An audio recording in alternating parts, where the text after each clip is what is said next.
And I don't remember if the giant was 9 feet or 12 feet tall, but he was a big guy. Yeah. And David didn't even let him get close. He wound up and hit him with the first rock right in the center of the forehead. It sank into his forehead and killed him. And then David ran up, took the guy's sword, and cut his head off. And he basically picked the one weapon that gave him a clear advantage over his enemy, and it was an easy kill for him, really. Kind of an amazing little story. Then, of course, everybody's like, yeah, you know, and drop deck HBR, rejoin quick match. There we go. But so the takeaways from that story then are several things that weave into a good story. And one is that he's an underdog. Nobody thinks he has a chance. It's against what everybody looks at as being hopeless odds. And he picks the one weapon that none of them are used to using that gives him this advantage where he can strike from a distance with precision and deadly force. Right. And he believes in his God to help him prevail. So there's this element of confidence, and so all those things, and everybody's surprised by the outcome by it. So any kind of situation you can set up where somebody has a type of weapon that is unexpected, that is really deadly if used well. Oh, and then they came back to kill me. And then just like, not even just a weapon, just like some sort of ability that the character has that a different character might not have. Right. Ordinary people. Right. And I would used to seeing. And I would probably set that up so that it may be not known until the person that gets to use it finds out about it, and everybody else is like surprised. So because that'll be a lot more fun for the like, what? You know, that's totally unfair. So hey, sorry, that's his power.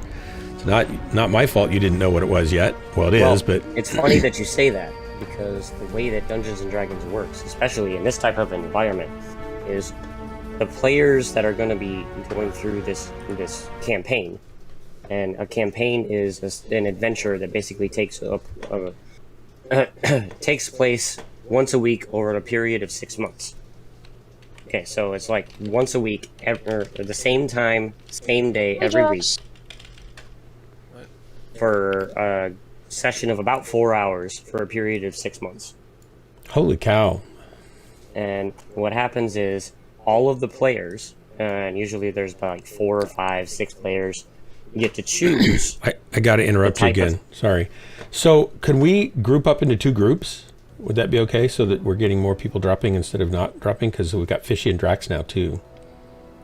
Pyro, would you grab some people? And I'm actually going to be hopping off here. I got to get to bed. Oh. Take Fishy, because I think I'm about to be called for dinner anyway. So take Fishy into your group if you've got a spot. Okay. Okay. Go ahead, Cody. Okay, so the players, there's probably going to be like 5 to 6 players, maybe 4, in addition to myself as the dungeon master or the person who's running the world. The players have the option of making their own characters. They have a certain set of guidelines that they have to meet as far as making their characters. They can choose a different archetype as far as what their character's job is in terms of the party. Hang on again, sorry. McFish, can you give Fishy and Kakai invites again?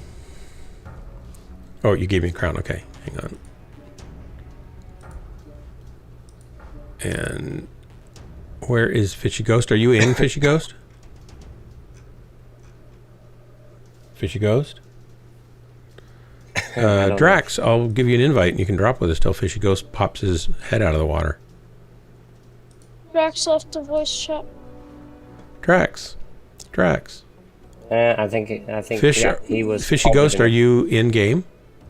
I'm putting in my password. Does that count? Yeah, except you're not yet, so not really, sorta. Well, by the time he gets in, you'll probably will already be in a queue. All right, Drax, that's fine. Go ahead, Cody. But yeah, each of these characters will have a different job that they specialize in terms of their abilities, and they will also have a different race. The races in this game that they can choose from. A brief rundown. There's a good number of them, so it's not like they're curtailed into choosing into a limited selection. They've got changelings, dragonborn, dwarves, elves, gnomes, goblinoids, half-elves, halflings, humans, kalashtar, orcs, shifters, tieflings, and warforged. So they have a pretty good selection of races that they can choose from as far as what they can... What kind of character they want to be. Like. Right. So now, correct me if I'm wrong, but when you play Dungeons and Dragons, you set up all this background and context and texture, but right. And you give them something they have to do, but then they're just on their own to make stuff up, or how does that all work? What happens is there's books and guidelines that tell what each of the races' abilities are, and then I know they'll choose a thing, but like, let's say, I don't even want to know the answer to this, but I'm going to ask it anyway because Fishy, I sent you an invite, by the way.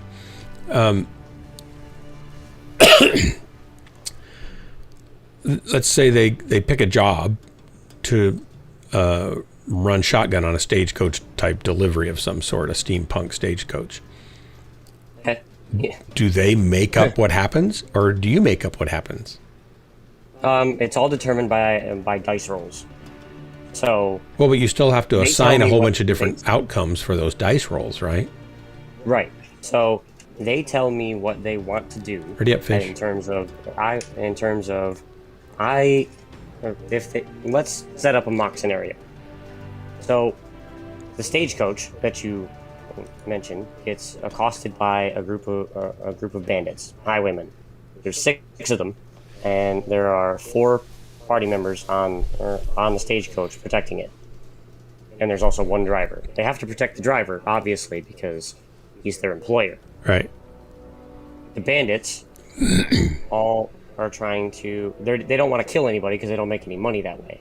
They're just trying to hold everybody up and so on and so forth. But they will use violence to do so. So what happens is, in the event that things turn to violence and the characters don't just surrender, there is a turn order that's determined by a dice roll. Whoever rolls the highest goes first. Everything happens in the space of 6 seconds. Now, let me break that down so that way... You're way past what I want to know. This is like...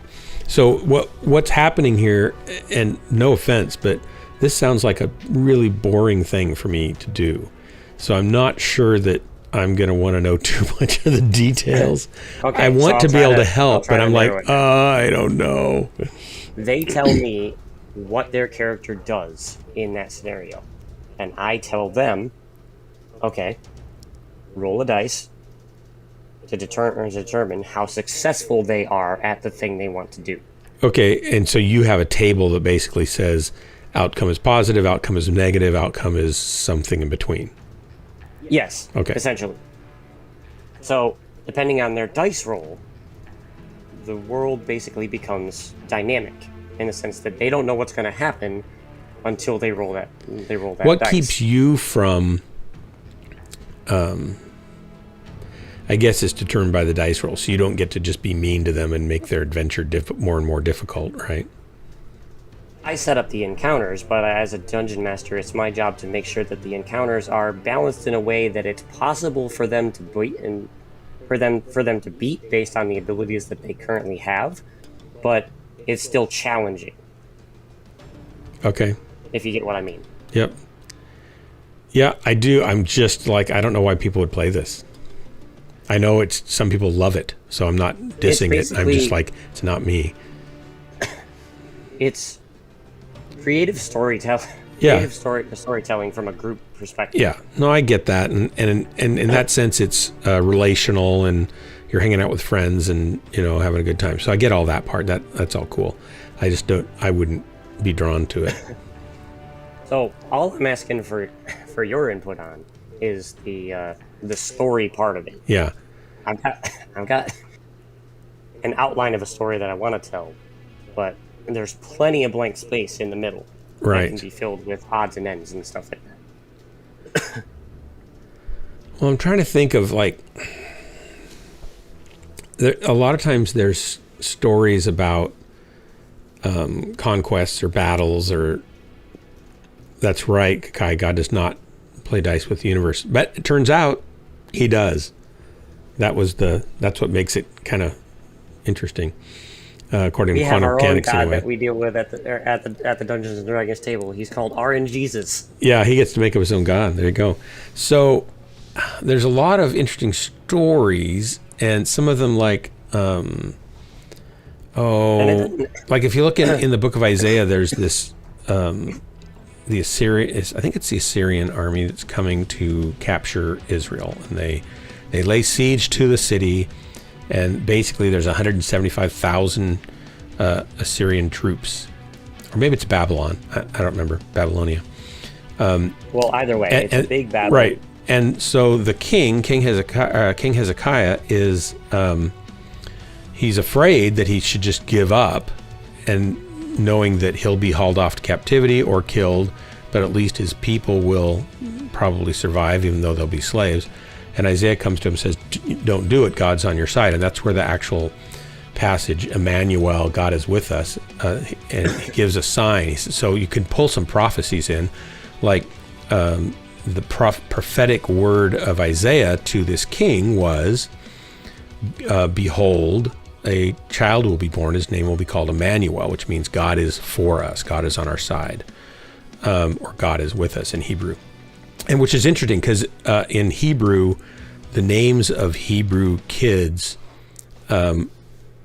meant something. So like if you were named God is with us, Emmanuel, they'd do roll call at church and they'd be saying, is God is with us here? And you'd say here. And then another kid might be named God is punishing you for your entire life because of your sin, and they'd have to raise their hand, right? I mean, I'm making that name up, but it would be something, right. It could be something horrible. So it's fun to pull names for people that maybe have a larger meaning. I could actually play with that. Yeah. With the different races, because each of the different races has their own culture and their own language, their own way of doing things. Right. So that'd be cool. That is different from everyone else. So anyway, he gives them this prophecy that God's on your side and don't give up and don't, surrender.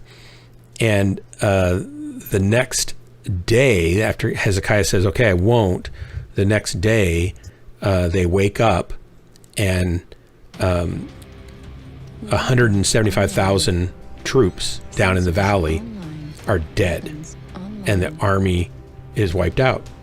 And there's actually historical collaboration of this story where the king went and they had to withdraw before they could take Israel because of some sort of mysterious death. And it probably, my guess is it was cholera, because they were, pooping in the water they were drinking down there while they were laying siege, right? But God delivered them that way. And so you can also set in some events that have unexpected endings like that, where it looks unlikely that they're going to be able to succeed, and they have to choose whether to go forward or stay, or give up or stay put. And then if they go forward, you could have some great way that they are able to, get saved through that. Right. And I also have to determine the consequences of each of those choices, because say they are trying to do something and they fail. Make me an enemy. It's also good to, whenever you can pull in a prophecy about something ahead of time that is going to be coming. No, I'm not making an enemy into your story. That's always fun and nice. And I could actually go further than that and be like, okay, so what happens if they're doing an adventure for somebody that happens to be tied to a significant event and they fail? They don't die, but they don't meet the expectations that were left by the person that hired them for whatever reason. Or something to that effect. I have to determine then what's the consequences of that. And that could change the story dramatically depending on where things go and who they know and so on and so forth. Yeah. And I'm in battle now, so I'm not going to talk a whole lot. Until I start dying, then I'll be making baby noises. And Fishy, no, I'm not making an anime. Like I said before, I don't know if you heard me, but I'm making a Dungeons and Dragons campaign. Target spotted. Sounds fun. Target spotted.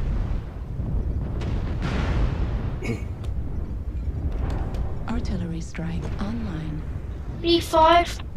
Need assistance. Artillery strike activated. Target spotted. Need assistance. Target spotted.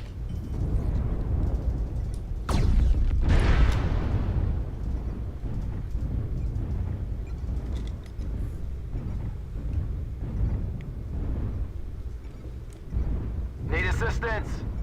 Target spotted.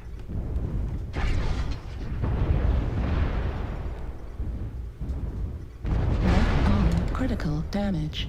Target Right spotted. arm critical damage. Target spotted. Need assistance. Oops. Target spotted.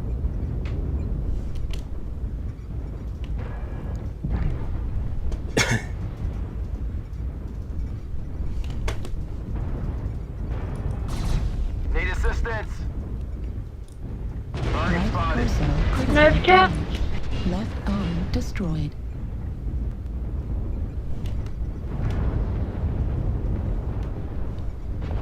Target spotted.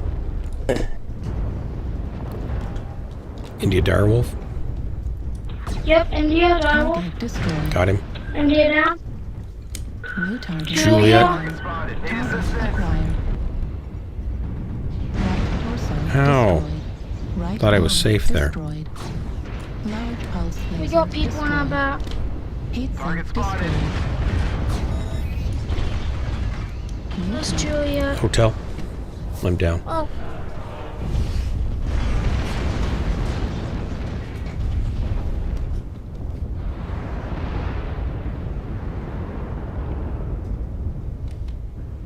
still got one.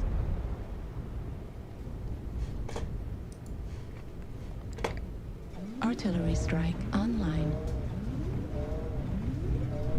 Target acquired. Target spotted. Oh, also, the kittens say hi. The kittens, little kittens. New target I should acquired. share their pictures. I actually took pictures of them Target a acquired. while ago. Need assistance. Need assistance. He's stuck here. Target spotted. It's a good match.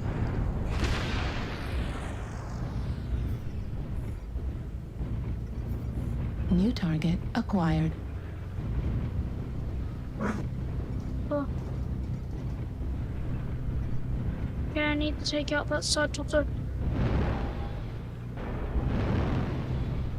Target spotted. Alright. Oh, and I missed most of my shots there. Oh, Ottawala killed me last time. He did a good job. Got like 4 kills. Damage. Target spotted.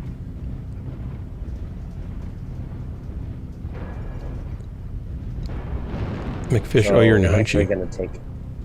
I'm actually gonna take fresh New target pictures of the acquired. kittens because I can do that because they're right next to me. McFish, I haven't seen you miss like that before. You missed that guy. That's terrible.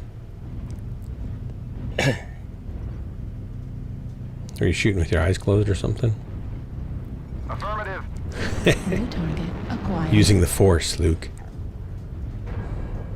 Just not strong with this one.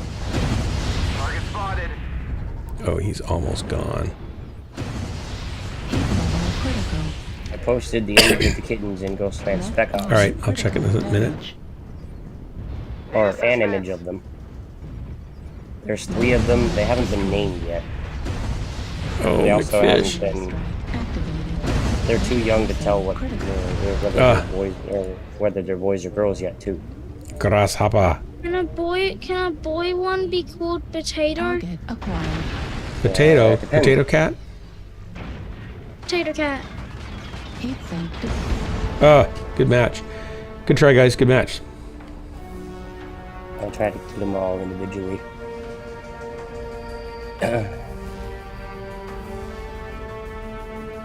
One. I did okay. 421. 1 kill. You don't have to name it Potato. I thought Potato would be. Two. I'm gonna sneeze. Sorry. I like the second one. Goodness. The second one's my favorite. And then 3. 3.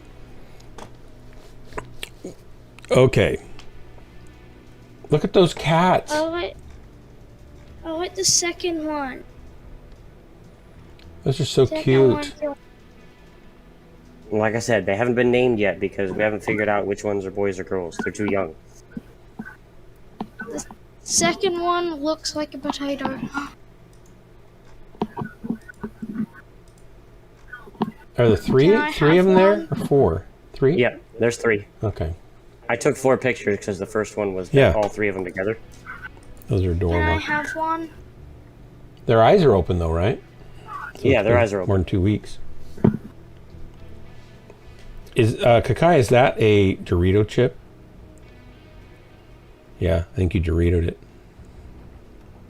You're making me hungry, and I don't even need to eat anything. Now, Are you eating Doritos right now?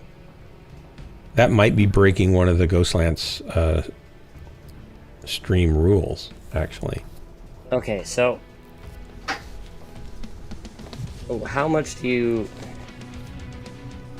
how well versed are you in the world or in like fantasy settings and stuff like that? Like Lord of the Rings, for example. Yeah, that I watched the very movies. I'm pretty much uninterested in them, other than they were great. But you can tell the difference between a gnome and a dwarf, right? Yeah, dwarfs are bigger than gnomes. Gnomes are in front yards. All right, you can tell the difference between an elf and a human, yes? Yes, because of their Okay. ears. And you know the difference between an orc and a human, yes? Orcs are still living underground and should be with the roots. I know that. Yeah. They're part of the ground. They're the oozy goozy stuff.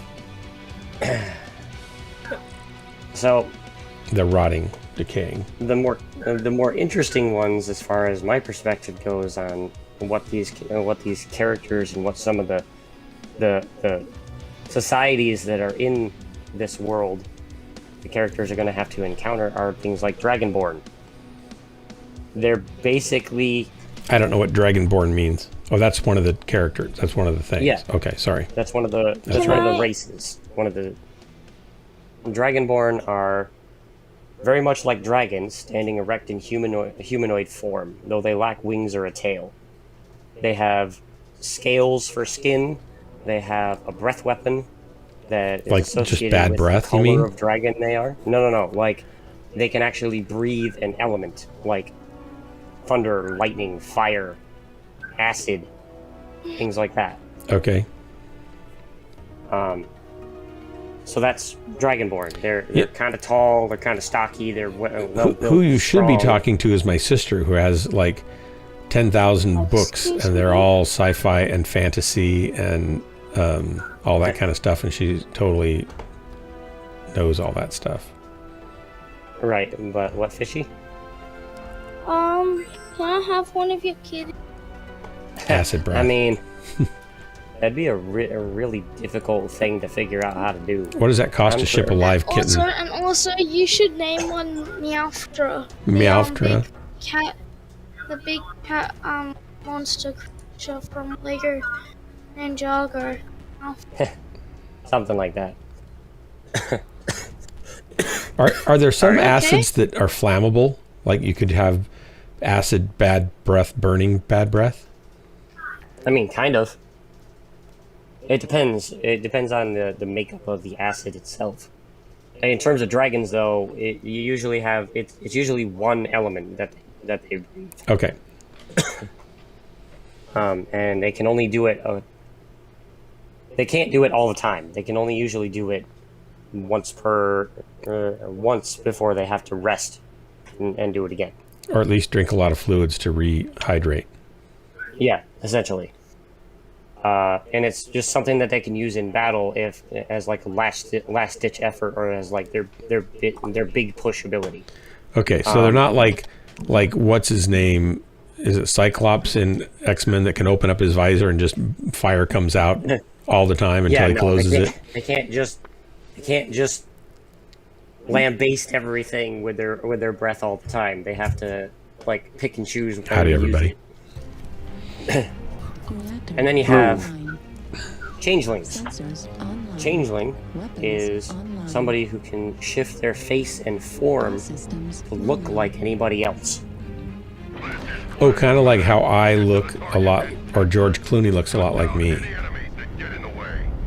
Kinda. Except it's believable. The changeling has to actually have met the person they're trying to assume. Oh, the like form of. is it Mystique? Kinda, yeah. Okay, go on. So they have Now, to. wait, have before you go on, physically actually, where are we getting to again? Because I don't know. I feel like we're talking about this for a really, really long time, but I don't know how to help you on most of the stuff because you're just dumping all this information about things, and I'm just excited. am I going to be able to help? Types of characters that I may or may not have to deal with. All right, go on. Can I join in this adventure? Maybe. It depends. Depends on your availability, first of all. And you'd have to get permission from your dad, Ola. Yeah. Hey, Doug. Yes? So, I'm following you because I'm in the same mech, so you better not let me down. Oh my gosh. Prepare to be disappointed, Fish. I'm following McFish. Here's one that I think... Sorry, go ahead. The two heavy lodges create 50% Artillery heat. strike online. The... No, 30%. So technically, this creates 60% heat, but it creates 15% more because of ghost heat. Is it called Ghost Lance Heat? Yes. Yes. Okay, so... Here's one that I think is really interesting. And it's not necessarily because of what they look like, but something that they can do. McFish, I'm on your 6, and so is Fishy Ghost. A Kalashtar. Artillery strike online. Kalashtar is basically a human that when they're born, they're linked with a quarry Target spirit. acquired. Target spotted. They have A what the spirit? spirit themselves. A quarry spirit. A quarry is spirit. just it's just the word they use to describe the actual spirit. Target spotted. It's a spirit of light, essentially. Okay. This spirit shares a consciousness with the host, and the host would be Target spotted. Target destroyed. the person that lives there. Target spotted. And what happens with the Kalashtar is as they grow older and as they learn more about this quarry spirit, they can share memories from that quarry spirit's past life, and they can also use that spirit to link mentally with somebody within a certain distance, so long as they have that person's permission. So they can telepathically link with another person within a certain distance, as long as they have permission from that person to do so. Okay. And as long as they share at least one language, they can understand each other. Target spotted. That's why you play a D&D group that you say everyone has to have different languages. Target spotted. You have like, if you're running a party of 4, you have like 3 different translators going. This quarry spirit also allows them to, Target spotted. in case they missed something important from the day before or something like that, this quarry spirit allows them to, in a dream, Need to come back and support us a relive little the bit. events that just happened. Assistance. That would be Strike online. pretty sick and useful. Target spotted. Yeah. Need assistance. Doc, Yeah, Come and help them, Duck. Come I'm help here. them. Also, apologies Yeah, for the coffee. it's all right. Don't need any apologies. It's something that people naturally do. Spotted. In my Artillery case, strike online. it's not something I'm doing voluntarily. Spotted. New target Yeah. acquired. I'm just recently recovering from a sore throat, and it's kind of coming down to the tail end of it. So, like, Need assistance. throat's still a little bit dry. But Is it the dragon tail of it? I just had to ask. Destroyed. Ow, there went half my mech. Yo, guys, I need to push G7. Shut up, kid. Target spotted. We also have a sniper behind us. Target spotted. Where is he? Affirmative.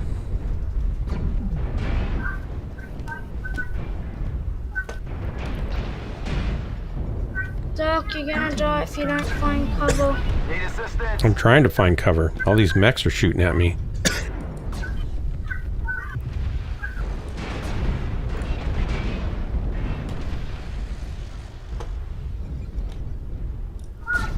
Ah, Target just a spotted. little late on the shot all these times. Oh, I've nearly lost half my mech already.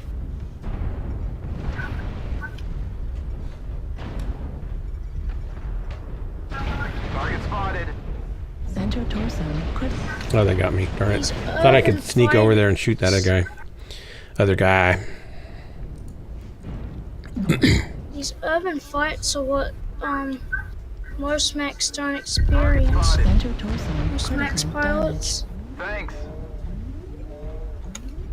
barely experience anything, so that's why we're dying, is because Target I've barely acquired. done any urban mech fights. Target spotted. Target acquired. Fox 6 area, please. Fox 6 area. Split Moon Games. Fox 7. I might have to. This might be my last match. It's getting late. Artillery strike online. Well, Cody, anyway, all that I have, is that kind of stuff. So if that's helpful that I've offered, then great. If Yeah, if absolutely. not, then sorry. it's definitely helpful Okay. because it gives me stuff that I can use to inspire the players to actually want to go through this kind of stuff. If you go, I mean, somebody like it was. I don't know if it was Patton, Target acquired. one of the great generals of the Second World War, used to study biblical tactics of warfare, and Yeah. and occasionally use them in some situations, and everything from surprise attacks at night to coming in on different flanks and things like that. 5%. Target Yeah. acquired. And a So lot of D&D stories. yeah, so you could actually probably borrow find a from- text, a book that talks about that kind of stuff, Acquired. that you'd be able to glean a lot of stuff. But I think to fit into the lore that you've got, having things that you've got planned and weaving in some prophecies about those, or clue things that will help people figure out how to succeed in them within those prophecies, would make it kind of fun for people. And I can use other literary references besides the Bible, Sure. Bible stories Yeah, as sure. well. And that's a cornerstone of actually making Dungeons and Dragons stories and stuff like that. You take something that you really like to do or like to read. Like, for example, I like the Forgotten Realms series of books, the Legend of Drizzt, which is a 14 novel long series that all revolves around the same 5-6 characters. Kakai, I'm spectating And you. there are adventures that revolve or that are similar to the events that happened in those books, but with a different cast of characters, or with different. Kai, I don't think and you it should doesn't lead the necessarily rest of have your to be- team, because they're going to be overpowered then. But it's up to you, man. Pick your place to die. But yeah, go you ahead, can Cody. use literary references for everything. I mean, I know people who have used literally the events leading up to Julius Caesar's death as a basis for an adventure. New target acquired. Target spotted. Oh, you have ECM, so that's great.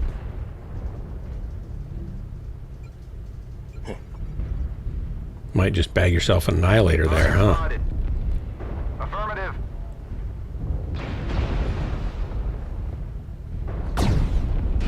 Left torso Need assistance. destroyed. Left arm destroyed. Target spotted. Large pulse laser destroyed. Center torso After critical whoop, damage. you'll take Oh, it. McFish. Think Need destroyed. assistance. Override shut down. Target spotted. Heat level critical. We might have this. +7. Baggy 35 want to become famous. Oh, you are a bot. So Yes. I need somebody to ban that poor guy, that poor bot. I can do it. Let me see what I can do there.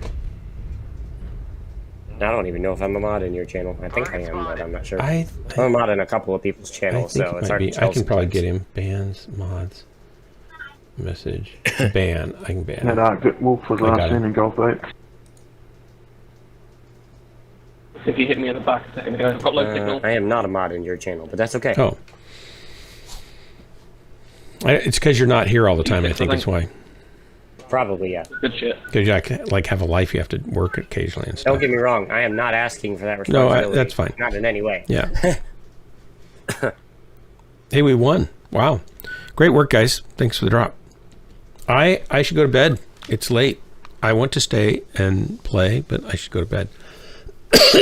And just so that you're aware, this is like, I'm excited, and the reason why I came and bugged you about it was because, like, Dungeons and Dragons is one of two things that I have that's mine, that I can really sink my teeth into. Yeah, that's as far cool. As, like, interest goes. Hang on, let me Dungeons interrupt and you. Dragons and Sorry to Mechwarrior. interrupt you, but I think one of the things that McFish has is 6 kills and 1,349 damage.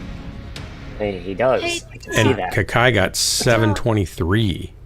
Nice work, gentlemen. Okay, go ahead. Sorry. Can I tell you what I got earlier? After Panzer's done. Sorry to interrupt you. So yeah, I didn't mean to come and dump a whole No, bunch of that's fine. information on That's you fine. that I you had just, no idea about, but- there's like all this stuff, and that's okay because I got to have some context. But I'm like, I don't know how I'm going to help with any of this. You've got the world figured out, so really, I may be helpful on some ideas on how to come up with some different missions and surprises and things like yeah, that. And that's basically all I really needed. that's great. All I really wanted was just some input on what you thought might be a cool adventure idea for them to go and do. cool. You know? Yeah, I'm honored that you would ask. Yeah, And I hope I didn't but just Dungeons ruin the and game Dragons and for Mechwarrior everybody are by the only- suggesting those things. Yeah. Dungeons and Dragons and Mechwarrior are the two things that I can really sink my teeth into as far as interests go. Yeah. Because, like, I've got nothing to really communicate with anybody else for. Good night, McFish. Thanks. Dungeons and Dragons is something that I play right now as it stands. Sunday nights and Mondays during like midday. I'm already in 2 campaigns. Wow. One of them I'm running, and another one of my friends is running. And my son Um, runs a game too. I mentioned before, Jacob runs a game every Sunday afternoon, I think, too. So I know it's really popular. It's just not my cup of tea. Yeah. It's not necessarily for everybody, like you said, but it's A lot of people like it. Yeah. It is. It's something that I wish more people would actually give a shot, because it's helped. It's helped me open up as a person. Oh, just to have the interaction with people all the time and stuff, and put ideas out there and stuff like that. And more than just that, when you're playing a character in somebody else's game, you're living a life of a person that isn't you. You're taking on a perspective of somebody who has different ideals, Oh, right. different beliefs, different understanding of the world around them than you do. So you have to take yourself out of the equation and think about things from the perspective of what would my character do about this rather than what would I do about it. Right. Right. Hey, Doug. Yes, Fish. I'd like to tell you something that I got earlier. Go ahead. I'm going to start my stream and hang on. Everybody who's been watching the stream, thanks so much for hanging out. If you love Dungeons and Dragons, this was a real treat tonight. If you don't, this was confusing probably. But in any case, I'm glad you were here, and I'm glad that you watched me die repeatedly, and I hope that was as disappointing as you could possibly have hoped for. Until next time, this has been your favorite place to waste the most important, precious moments of your life. Ghost Lance.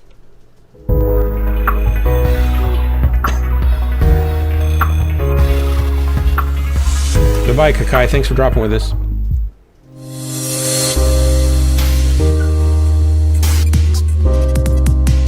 Void Momentum, Brink of Man's doing the Z's. Thanks for coming in. Do you want to know what I did in my... Yeah, hang on, I'm still doing my outro stuff. Predators are still rolling. This is the only high production value part of my stream, so it's really important. Just watching me die doesn't really pay the bills. Of course, this doesn't really pay the bills either, for that sake. The fun fact is it always gets talked over, this part. Yeah, always.